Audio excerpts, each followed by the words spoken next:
વિવાદિત વાછડા દૂધ ઉત્પાદક મંડળીના ગ્રાહકોએ બનાસ બેંકમાં પોતાના ખાતા ચાલુ રાખવા માટે કરી લેખિતમાં રજૂઆત.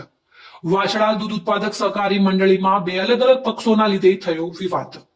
ધાનેરા તાલુકાની વાછડા દૂધ ઉત્પાદક સહકારી મંડળીમાં વિવાદ ચાલી રહ્યો છે, જેના કારણે દૂધ ગ્રાહકોમાં બે અલગ ભાગ પડી ગયા છે, જેને લઈને આજે પાંથાવાડા બનાસ બેંક અને પાંથાવાડા પોલીસ મથકે દૂધ ગ્રાહકો પોતાની રજૂઆતો કરવા માટે આવી પહોંચ્યા હતા.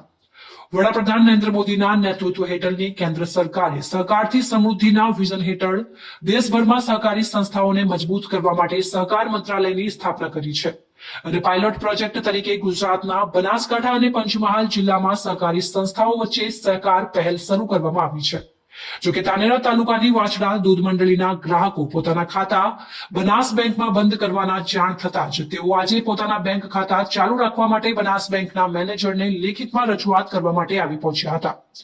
સહકારથી સમૃદ્ધિ તરફના પ્રોજેક્ટના કારણે ગુજરાતની હજારો સહકારી મંડળીઓના બેંક ખાતાઓ અને થાપણોને જિલ્લા અને રાજ્ય સહકારી બેંકોના નેજા હેઠળ કેન્દ્રીયકરણ કરીને તેમની વચ્ચે સહકાર વધારવાનો છે, જેના થકી ગામડામાં રહેતા નાના ખેડૂત અને પશુપાલકોને વિવિધ સરકારની યોજનાઓનો સીધો લાભ આપી શકાય.